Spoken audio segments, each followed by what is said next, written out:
Thank you both, Nat and Meredith, for being here tonight. Thank you for putting this on for Remake. We so appreciate your involvement with Remake and with this campaign.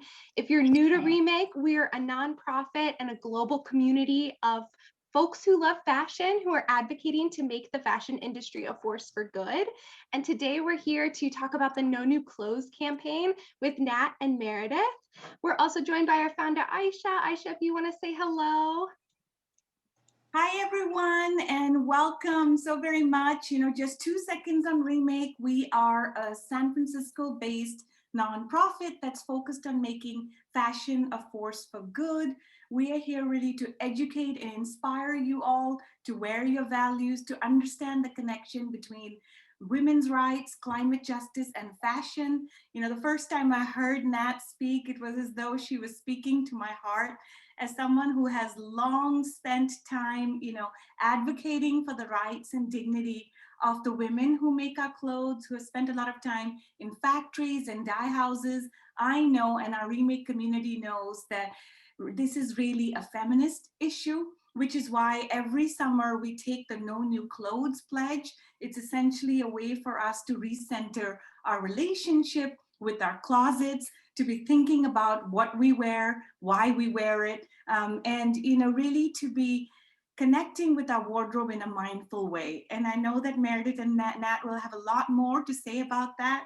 But if you'd like to follow us along, our Instagram is Remake Our World. You can discover more ethical, sustainable brands and a lot more about the connection between these issues on our platform, remake.world. But mostly I just wanted to welcome you. I hope you have a cocktail in hand. You're wearing something that makes you feel fabulous.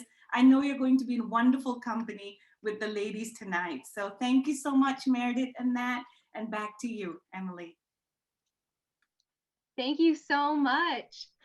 Again, yes, big thank you for Nat and Meredith. Thank you for everyone for being here tonight, for supporting Remake. Like I said, we are a nonprofit organization. We appreciate your support. We appreciate your support of this campaign.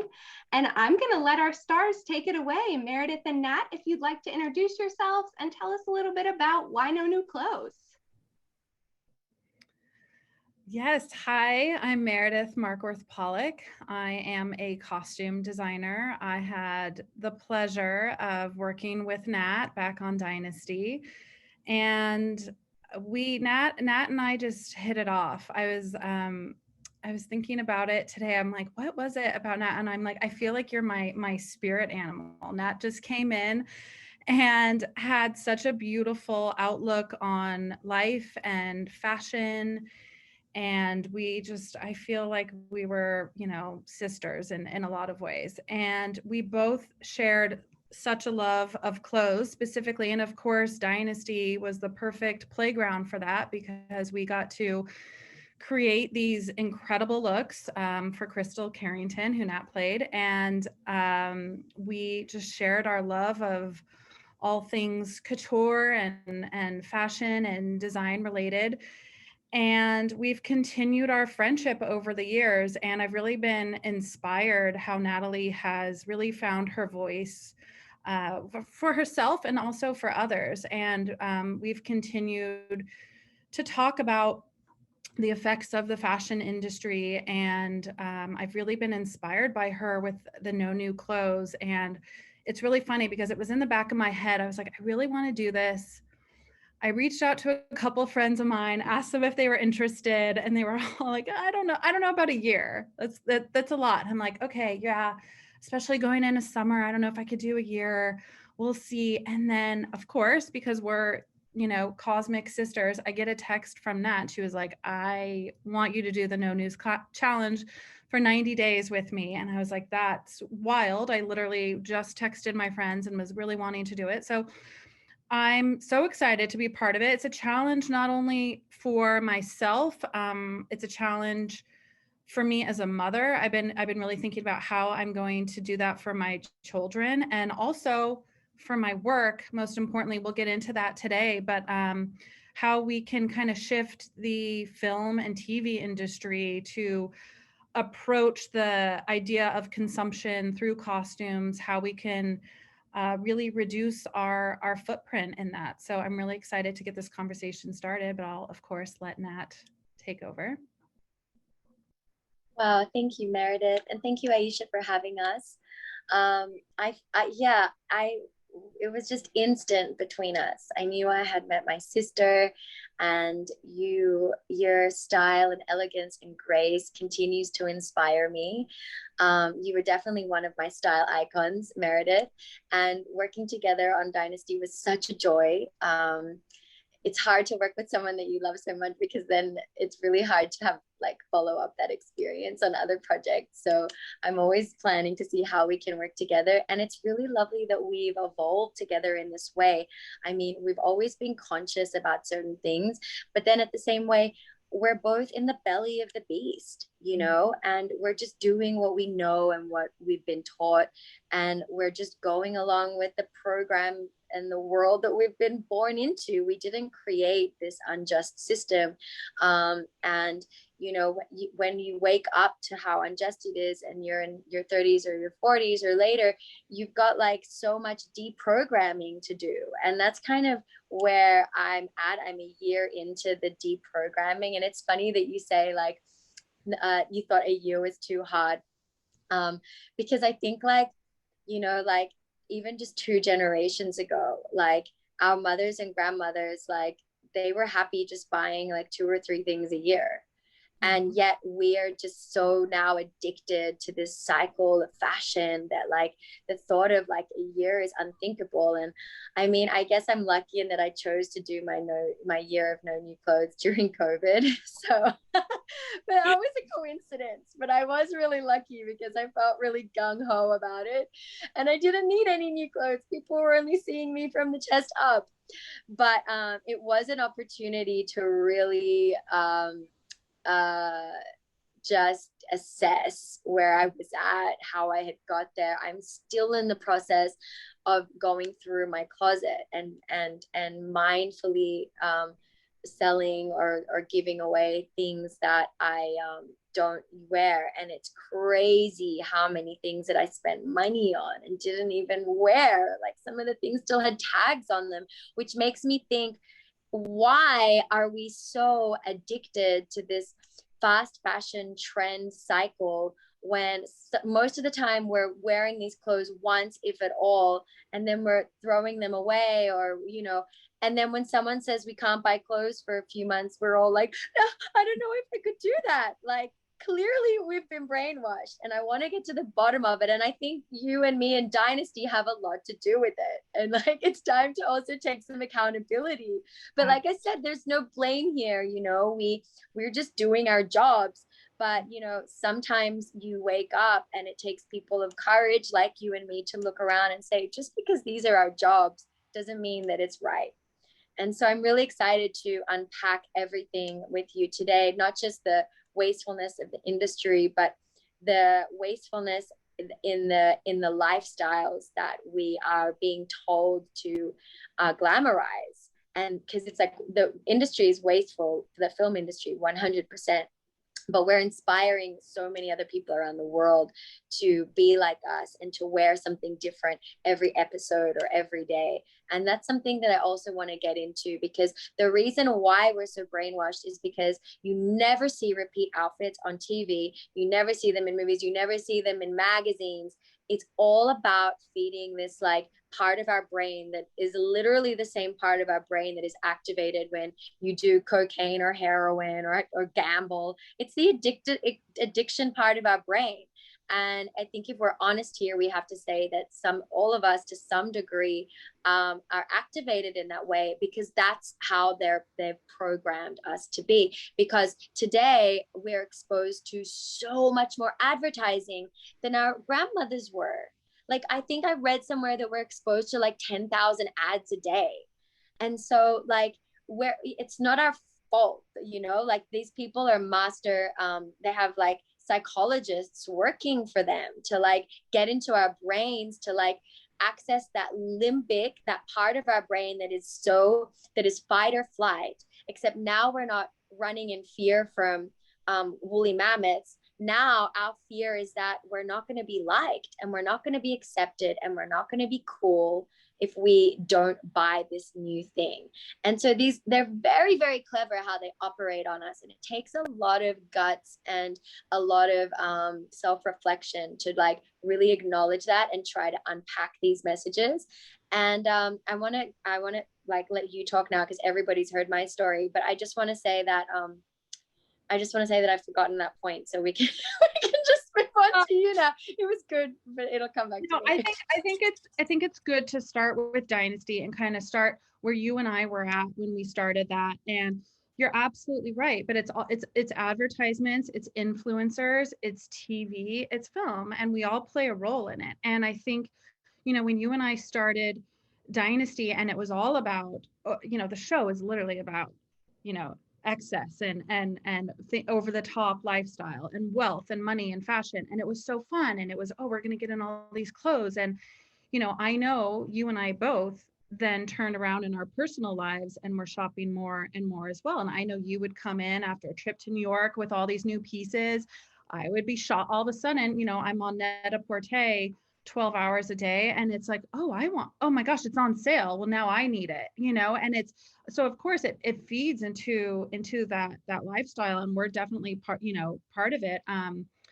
Although, you know, through that process, I think you and I both really woke up to that. But just to kind of give the viewers too a little bit of an inside look of what it is, how we work through that process, you know, in film and TV, because I think a lot of people don't know that, like, for example, if Crystal Carrington on Dynasty had 5 outfits in an episode, which was really common, you know, we would have 2 or 3 racks of clothes for that. And I would get stuff in from online. We would be shopping in Atlanta, and these were all new pieces. So if you have 5 outfits an episode and you shoot 22 episodes a season, you know, think about that. And then it goes on for seasons and seasons.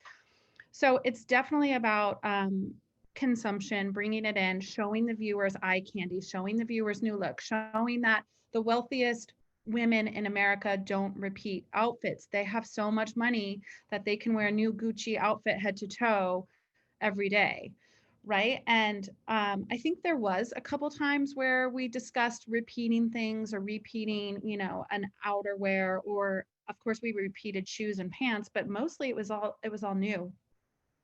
And on top of that, another problem that I have with the industry is when you need multiples. And a lot of the times, I don't think viewers realize that we need 6 of the same dress a lot of times, because especially on Dynasty, someone's always getting slapped or falling in the pool or shot or whatever it is. So there's stunts, there's blood, there's water. So you get all these multiples in, and then a lot of times you don't end up using them. And then you own them at this point, and there's, you know, 8 dresses and you only actually needed 1. And it's a waste of the other ones. So I think there's definitely room for change, and there's definitely a responsibility that creators like you and I, Nat, have when we're portraying these stories. And I think it's really important that we start bringing our voices to the tables, to the showrunners, to the writers, to the directors of, you know, do you really think you're going to need 8 dresses, or can we get away with 2? Do you really think that we need to show a new outfit for every single change, for every single episode? Or wouldn't it be cool to show that this character loves vintage and likes to rewear things, you know? So there's all these conversations that I do believe in. For the other stylists and costume designers that are watching this, I'm sure you would agree with me that we can bring our voices to the table, and actresses and creators can bring their voices to the table and say, hey, let's actually take a minute at the message that we're showing, especially on a young adult show like Dynasty, where the demographic was a woman between the ages, I think it was like 18 and 36. You know, that's the target audience, and that's the target audience, I think, for so many brands. So it's just like, buy me. And guess what? The women watching Dynasty aren't going to go buy new Gucci outfits. They're going to go replicate that at Zara and H&M.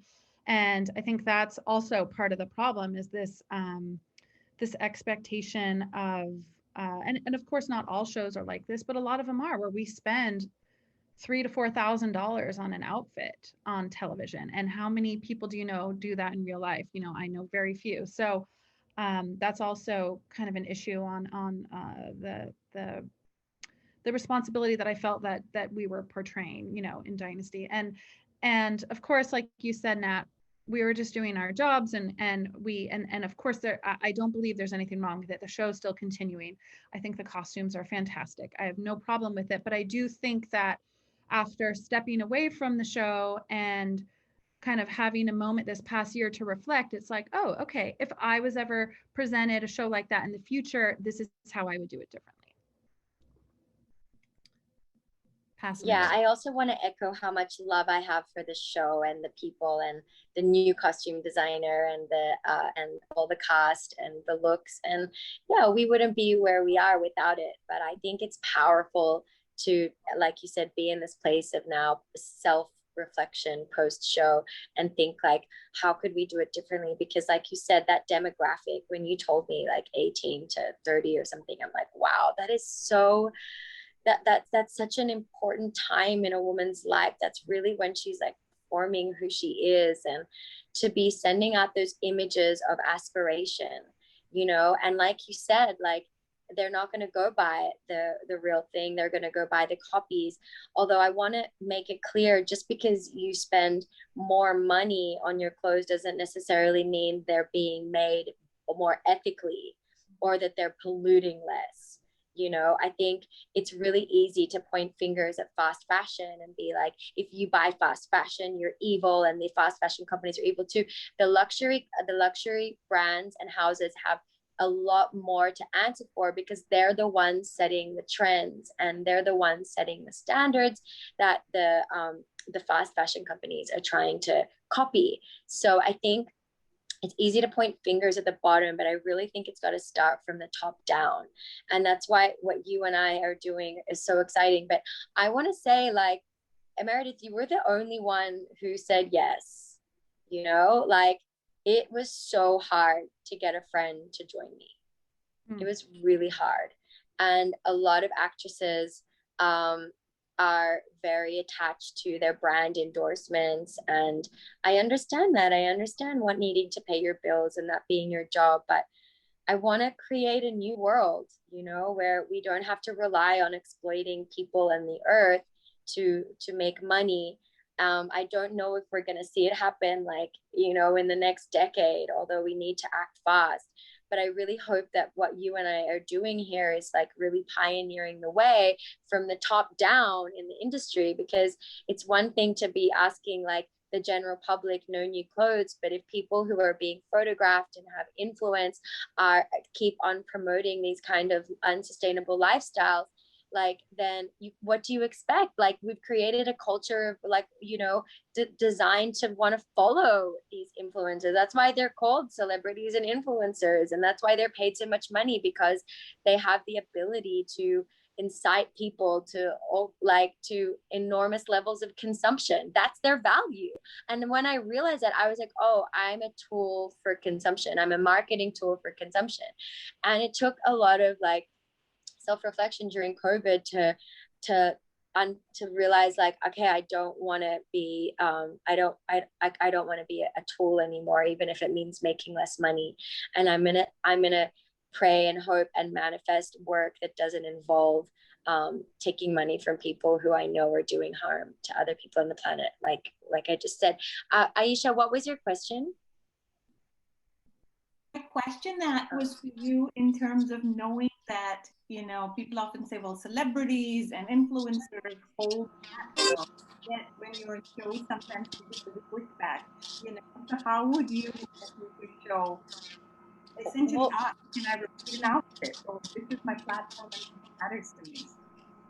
Well, I mean, I would go into it from the beginning very clear about like my stance. Like, a lot of these days, it's more and more common for actors or actresses to be like, well, I'm vegan, so I don't wear any leather. And, you know, production has to be like, okay, we've got to take this into account.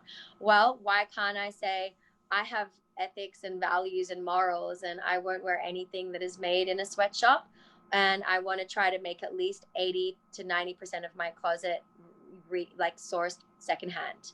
I don't feel like they would say no to that, right, Meredith? Especially you were my costume designer. Yeah, I think it's you know, it's a very layered conversation. I've had many actresses come in and say to me they're vegan, including one on the show I'm working on now, and we have made sure that everything she has been vegan. Now it's a period show. It can be a little bit tricky sometimes, but again, if you're doing a period show, of course you can be using vintage pieces, right? That's obvious. Or you're custom making pieces and have a low footprint with that. If it's a contemporary show, you know, I think it's a great conversation to be had. If someone came in and said that to me, I would be like, hallelujah, yes, let's do this, right? I can't speak for everyone. It adds more work. It is more work. It is a lot. It is more work in a way to not be able to run into the mall and grab a bunch of stuff and throw it in your car and have a fitting 3 hours later. It does take a little bit more time and thought into that. But of course, the rewards are so much better, I think. But I will say, and one thing maybe people don't realize is that one beautiful thing about LA, Atlanta, it's a little bit smaller, but we have these massive costume houses here. So costumes from shows, from films that are big studio films, they end up going into these costume houses, and then we go and re-rent them. For example, I'm working right now on the Fox lot, and there's a huge Fox costume house here. We have free rentals for our show. So that's the first place we go, is to the Fox costume house and pull what we need. And then we fill in the holes elsewhere.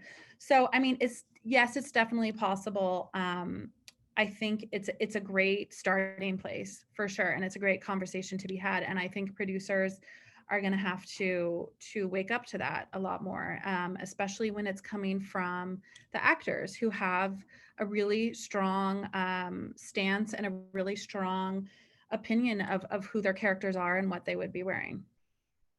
And like you said, Meredith, it's going to be a lot more work, but like, you know, like it's not impossible.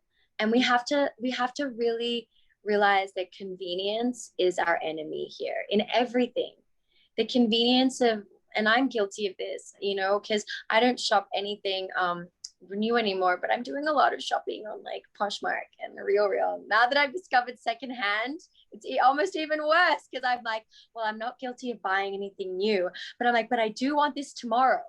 And, you know, and then I have to now, like, my next thing is like, okay, I'm not buying anything new, but like, what about all the shipping, like, you know, costs to the planet of like all my little whims, you know? And so this thing of like convenience of wanting it now, and like, it's just a whole mindset that needs to be shifted. And it's going to be hard, because producers, literally their job is to save money and time. So when you tell them that something is going to cost more time and more money, their brains will explode. But I'm hoping that post-COVID, everybody, and especially in LA, is starting to wake up to the fact that the status quo is unsustainable and is driving us off the edge of a cliff. And are we just going to like keep on this path, and we'll have entertaining movies all the way until we like, you know, like fall off the cliff?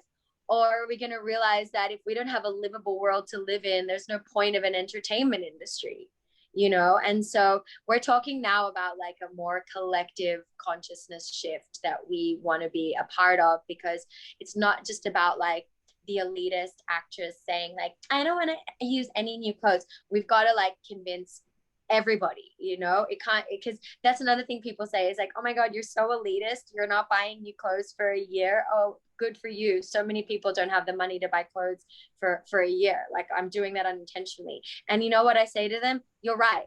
I'm the problem. The elite, like top % of the world like me, are totally the problem. And the example that I'm setting for others is the problem too. So I'm owning it, but you're 100% right. If everybody lived the way that I lived, we would need 4 Earths for the resources. So it's got to be a collective consciousness shift that reaches everybody. But in order for that to happen, the people at the top, like Meredith and I, need to start setting the trends and taking responsibility and taking accountability as well. Absolutely. And I have to say that when you were saying it was hard for you to get friends to sign up, I actually had when I posted this on Instagram, all of my peers showed up. So many costume designers and stylists were like, yes, I saw. I'm down. And that was amazing because we know the consumption that goes into this industry. And a lot of, although to be clear, a lot of my friends were like, wait, on a show or on a personal level? I said, I'm starting this on a personal level. Next step is on a show, right? Although the show I'm on right now, again, it's like, it just depends. Every show is so different. And, we don't have a huge footprint on this one because it is vintage, but I'm starting on a personal level. But I gotta say, everyone showed up. And for anyone who's watching right now who showed up with me, I'm so excited. And I would love to continue the conversation because we see how much is consumed on these shows. And I will say one other thing though, on a positive note, is what you see more and more are the shows then turning around and selling the stock. I had a bunch of friends this weekend tell me they were going to the Euphoria costume garage sale happening in LA, which is amazing. And then even on Dynasty, I can't really say what it was in hopes that it'll still happen. But right before COVID hit, we were in talks with a huge consignment online retail group to sell off the Dynasty stock. And it fell through, unfortunately, right? Because it was like literally the week that COVID hit. But I have a feeling it'll come back when they know that the show's finishing. And, so yes, people are aware. The producers were so into that. They were so excited. So people do, they do realize that they can make little decisions that are going to help, right? So I don't want to just throw every contemporary show under the bus because I do think people are making an effort. And, speaking of shows like Euphoria, and there are a lot of shows that are contemporary and they're using vintage pieces, they're using secondhand pieces. And they're telling that story through the costumes, right? And for the characters. So of course it's not always just running out to the mall. But unfortunately, a lot of the time it is.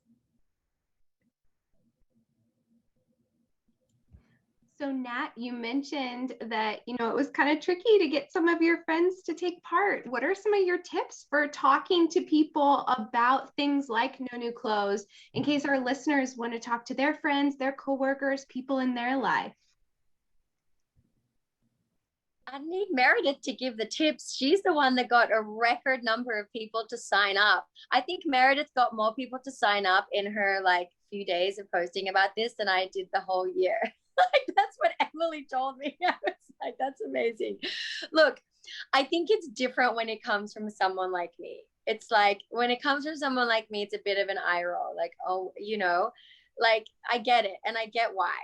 I think when someone like a fashion insider like Meredith puts their hands up and says they're going to do something like that, that's really powerful. And if my job has only been to influence people like Meredith and around me so that they can make a difference, then I think my job is done, because I do see how easy it is to eye roll or not really take seriously that elite actress who's like, I'm not eating meat now and I'm not buying new clothes, because the truth is it's easy to say I'm out of touch with reality. And you know what? I live in my own constructed reality, and I don't know what it's like to need to get new clothes for my office job but not have enough money, so I have to go to H&M and Zara, and I just want to acknowledge all that privilege that I have with my life. And I can afford to shop on sites like The Real, which is secondhand luxury, and Poshmark, which I love as well, where I also sell my clothes. But I will say that pre-Dynasty, you would not have rolled your eyes at me, because I was very much a thrift store queen. And my favorite thing would be to get sent to do a show in some remote location, the more remote, the better. And I don't know why I have a connection with Atlanta, but I've been being sent to Atlanta to film shows for almost 7 years now.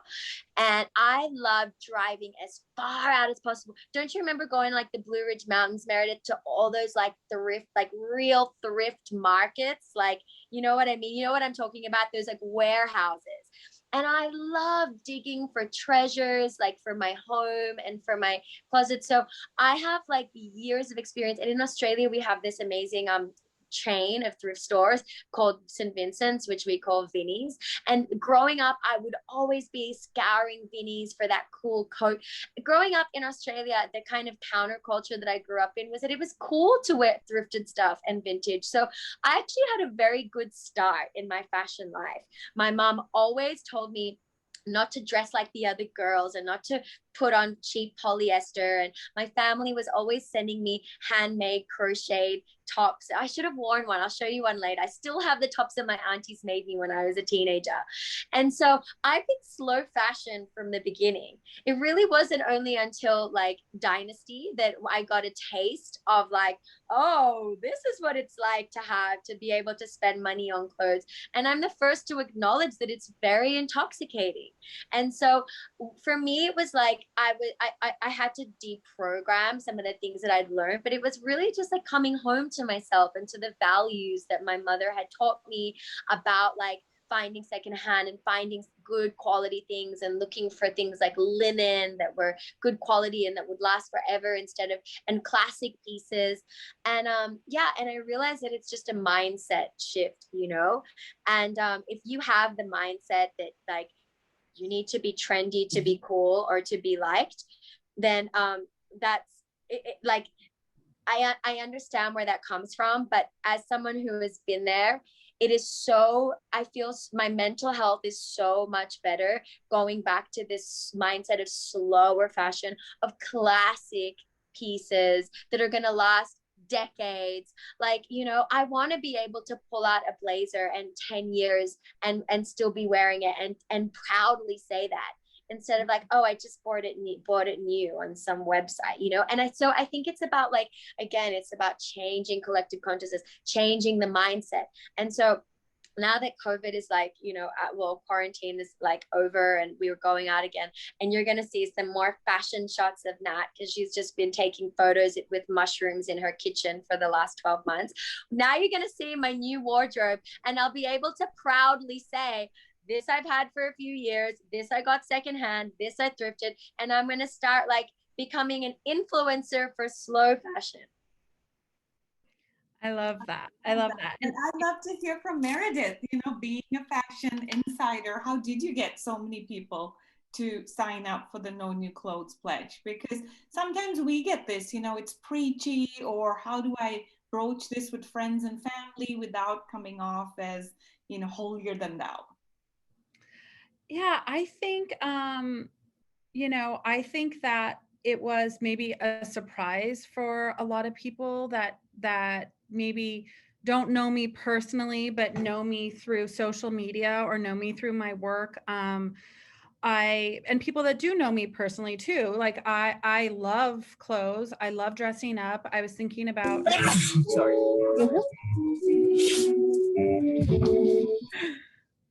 All right. I love dressing up, and I was thinking that about just the work environment, even in the costume department. Like when I think about the times I dress up, like I obviously haven't been going out the past year, but even now I have 2 young kids and I don't really go out that much, but I dress up to go to work and I dress up to, you know, go see my girlfriends. Those are really the two.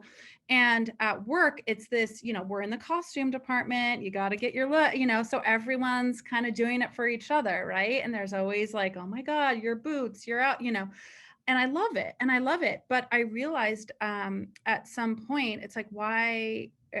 I know who I am. I know my style. I love my style. I love myself. I don't need to be showing up in a new outfit all the time to impress my coworkers, you know? I love getting inspired by them. I hope they're inspired by me. I hope they're inspired by me wearing the same outfit, you know, every couple days, realistically. So that was one thing, kind of an awakening too, that I've had since I've started the No New Clothes Challenge. But the other thing, I think, for getting people to sign up, people that know me and know how much I love it, we're kind of like, oh, okay, she's not this granola person who maybe people think is the type of person to sign up for this. Obviously you can, you know, have your nails and your gold jewelry and also care about the environment. It's like, you know, I think we have to challenge the stereotypes of who who we think these people are. They're all of us, and they are the glamorous people, and they are, not that I'm very glamorous, like you should see me at home, but like I do, you know, I do enjoy putting on my jewelry and my outfit for the day. There's no doubt about that.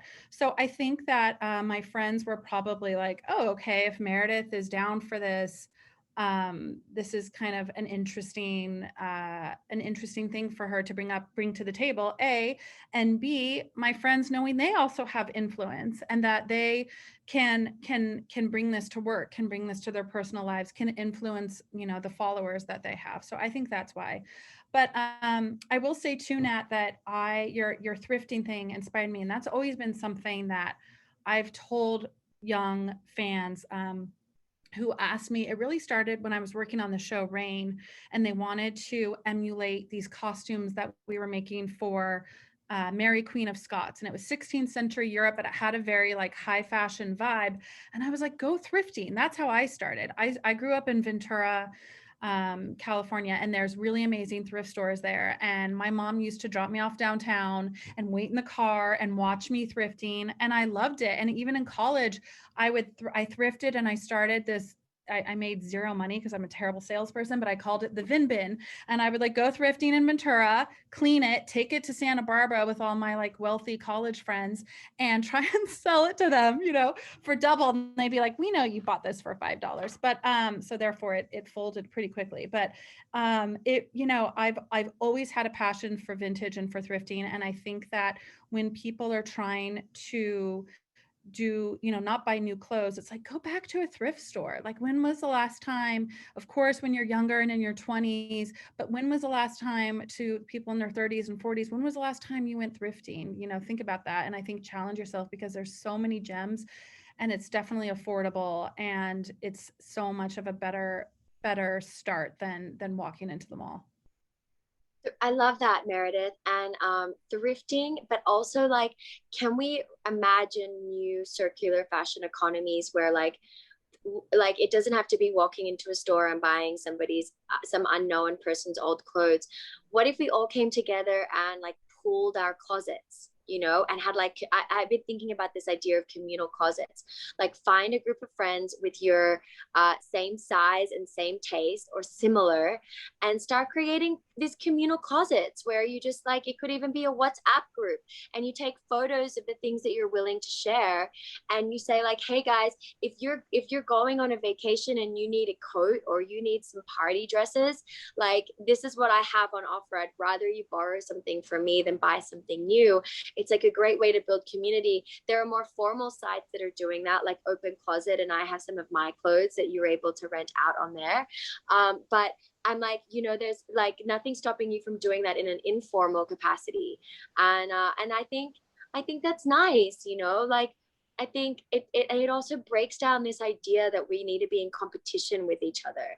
You know, like, there's something beautiful like sharing clothes with your friends and your sisters, and especially like, I loved what you said about changing what's glamorous. Like, that's glamorous, sharing and not like over consuming, and like being resourceful and being thrifty. Like, let's make that glamorous. Absolutely. I love that. I love that. So I'm pulling some questions that have come in from the audience. Folks want to hear about thrifted pieces, some of those like most loved pieces that you know you're always going to hold on to and have. Ooh, I can say that mine came from my grandmother and mother. My grandmother was a fashion designer in New York, and she passed them down to my mom. My mom passed them down to me, which has been interesting, because when I've started this, and it's only been like what, I started it June 1st, so it's only been a couple of weeks, but I've already had these kind of like profound revelations. It's really interesting, which one of them was me wanting to go through my closet. I'm in the process of moving. It's been a little bit tricky, but in the back of my head, I kept saying, since I had children and I had 2 girls, well, I'm not going to get rid of anything. I'm going to save everything for them, you know? And I think that, yes, save those special pieces, but if there's pieces that don't bring me joy anymore and I'm not wearing, you know, it's okay to go ahead and sell them. Save the really special ones that are gonna, like Nat said, last for decades and decades. And you know, those to me are the special pieces. Like I can tell you, not not my clothing right now, but a lot of my jewelry, like moms, grandmothers, you know, it's like that, those are special things. I love that. So to me, my special pieces are the ones that were passed down through the family. I love that. My special pieces were a similar, like but more like made by my family. Like my mom and my grandma were always knitting and crocheting, and my family in Peru would always send me things. And, you know, in Peru, we have a big culture of making our own clothes and textiles. And so I've always been really drawn to indigenous made clothes and indigenous styles. And I have ponchos from Peru that are vintage, that are generations old, that I collect. And those are some of my more treasured pieces. And I will say that I have been making an exception for in my No New Clothes Challenge. I am buying new artisan and indigenous made clothing, because I think in reimagining our fashion world, there's like, rather than sweatshop workers working in slave-like conditions, we need to go back to honoring the artisans. You know, when you compare the way a pair of jeans is made in Bangladesh with 140 hands making this one item of clothing, doing mind-numbing work, each person just doing one thing, like making a belt loop all day long, with somebody with a stopwatch behind them, timing them to check their productivity. And if they don't make their quota that day, they're fired. When you compare that to how indigenous people make clothes, which is, I'll pull up a dress in a second, when of like panels that took months and months to sew on a backstrap loom. Like that is an item I'm going to pass down. I'm not going to have children. I've made the decision, but to probably Meredith's daughters, because they're going to look really good in Lucky them, girls. they're half Mexican.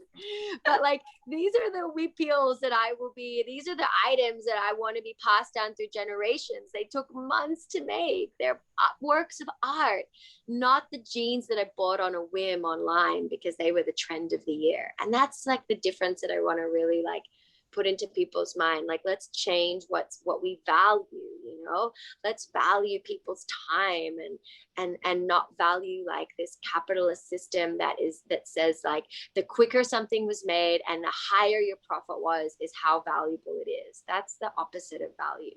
The slower something was made, the more effort and time that was put into it, and the more that person was compensated for that item, that's true value when it comes to clothes. Amazing.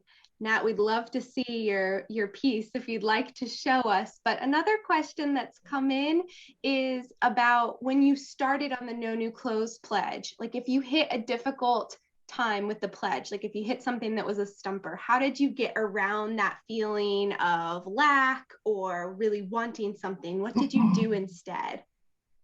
Well, I'll just show you one of my weepiels first. Maybe I'll do it. Oh my goodness. Wait 1 second. Let me do one of these. So this took like 3 months to make. I'm sorry, I'm packing my bag. My suitcase is in the background. But yeah, this is like handmade on a backstrap loom, hand embroidered. Like this is going to go to Pass or one of your daughters. I mean, who else, Meredith? Oh my God, they're going to die. Of course. They look like little versions of me anyway. They do. So yeah.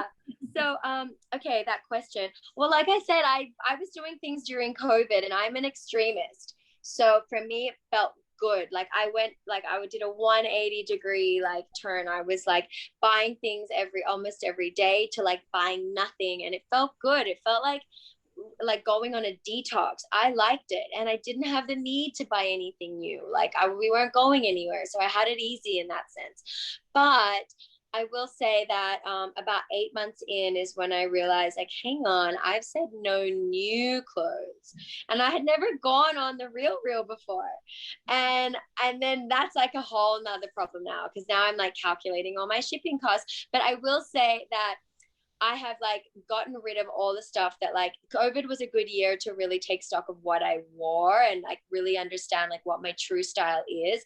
And I was able to move out pieces in my closet that like were not working for me, that I was never going to wear, that they were just sitting there like as showpieces collecting dust. And in place of those items, I've bought like really like classic items on the Real. And my tips for shopping online secondhand are: put in the designers you like on Poshmark, on the Real, search by designer, or search by, like, I was looking for like a gold belt or a silver dress, you know, type those things in, see what comes up. You'll be surprised what you find. But I will say that's, if you're trying to deal with overconsumption, that's a whole nother rabbit hole. Like, you can easily get stuck on a like very like high consumption pattern on there. Like, I think after this 3 months is over, I'm going to do a no clothes challenge, because by that time my closet will be complete. I won't need anything else. I look forward to doing that. But yeah, those are some of my tips for buying vintage online. And I'm only 16 days in, so I feel like I can't really talk. However, I was thinking it's funny, I wore this dress today because this was the last piece I bought, and it was about 6 months ago. So the last dress I bought, I'll be specific. So I don't buy a ton for myself. Like I said, for me, and this is my next challenge, is the kids. And I feel like this could be a whole nother conversation on kids fashion, because and I will fully admit, I have bought my daughter's pieces from Zara. I stopped the fast fashion for myself a while ago. That years and years ago, and that was easy, but it's been a lot harder to give that up for children. And I know that there are many other options, and I try to definitely, my first thing is always to support the local kids brands, or the cute little websites that I love, like Kodomo or Maisonette, or these, but that's my biggest challenge. And I think that's what I already know is going to be my next step. I want to get through these 90 days for myself and then really focus on that. I may start it sooner for them. I'm not sure. So I can't really attest to that, but I will say, as a costume designer, as someone who's always searching online, yes, there are so many options. And also I know this is old news, but like Etsy, eBay, again, you would be so surprised. The amount of stuff we've gotten on the show that I'm on now from Etsy and eBay is just like mind blowing. So I love that. There are so many options out there, besides obviously just going to your local thrift store or vintage shop. I'm so glad that you said that, Mary, that that this is a journey, and you start with yourself. As a mother of 2 boys, I hear you on, children's clothes are just not very well made anymore. And so that is much harder to find something ethical or sustainable. One of the things I love is how, Nat, you connect the environmental issues and the social issues, because we've talked about fashion's waste problem or impact on our planet.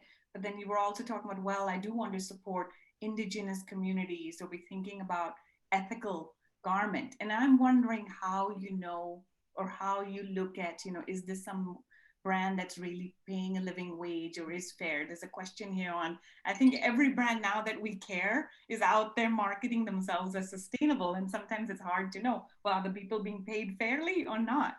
Mm-hmm. Well, I don't trust any bigger brands when they say they're sustainable. I mean, I just don't. If they're a part of the major fashion industrial complex, then no. Like, if they're part of the problem, even if they're like slapping some sustainable label on it.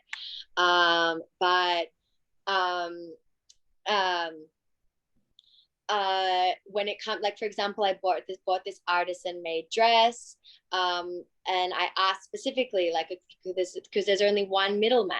I said, because she's in touch with the Indigenous communities, and I just said explicitly what percentage is being paid to the Indigenous communities, and she told me, and I had to take her at her word, but I did, because I mean that was her goal in going into that industry, is to support those Indigenous communities. But my goal is to do that myself. Like, I'd love to start like an alternative Amazon, but like where it was really going to like the communities in the Amazon, for example.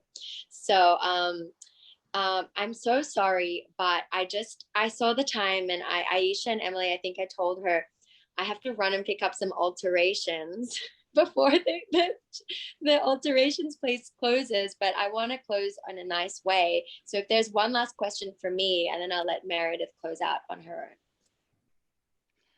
Absolutely. And I just want to say thank you to you both for being here, for sharing your stories. Meredith, is there anything else that you would like to share as we're heading out? I'll just say, you know, Nat, again, thank you so much for taking me on this journey. I'm thrilled. I'm so proud of her for using her voice the way she has. And I will say that it was interesting, maybe for some other people may have felt this. But when I first decided to do this, I took a moment and thought, you know, I care about what I put in my body. I eat clean. I've shifted all of my makeup and face products to clean products, but I haven't done that yet for my clothes. And it kind of dawned on me when I started this that I was like, wow, that's like the last piece of the puzzle to me, was like literally what I put in myself, what I put on top of myself, and now my clothing. So it was, I told you, in these 2 weeks, I've had all of these revelations, and that was one of them, of like, oh, this is just as important actually as what we're putting in our bodies. This matters too. So that's kind of my mindset right now moving forward with this. But I feel, you know, and like what you said, Aisha, yes, I'm signing up for these 90 days, but I know this is a lifestyle choice. This is something that's going to be with me, you know, for the rest of my life. Amazing. Thank you both. Nat, everyone in the comments is just saying thank you for being here. Meredith, you as well. Thank you for inspiring us. I just want to quickly say thank you for everyone who attended, for who donated to tonight's event. We are a nonprofit, like I said, and we really appreciate your support. Also, next week, we're hosting a trivia night for No New Clothes. I've just put the details for the chat for that in the chat as well. We'd love to have you join us for that event too. And I'll just kick it over to Aisha to send us out. Well, thank you so much, Nat. I hope the alterations are perfect. Appreciate you so much. And thank you, Meredith. You know, 5 years ago when I founded Remake, it was a dream to have, you know, industry insiders, people like you and Meredith taking the No New Pledge with us, because so many of us look up to the fashion world. So I just want to thank you for embracing this journey. And I hope you've inspired so many of the people listening to know that, you know, we don't have to be perfect, but every little step does add up. And the truth is, if you care about gender justice, you care about climate, you care about waste, then starting with your clothes, how they're made, how much we buy, we can make a difference. And, you know, rather than thinking about it as something that's punishing or that you're giving up, I hope today's conversation inspired you to say, look at these cool, incredible women, they're doing it. And what we're offering you instead is an experience and a community. So join us, you know, don't let the fashion industry treat us like sheep that are just pumping out product that we actually don't need. You know, let's embrace beautiful things, to Meredith's point, that'll last forever. I hope you take the No New Clothes pledge. I'll see you at the trivia night. But again, thank you everyone, those who donated, those who joined.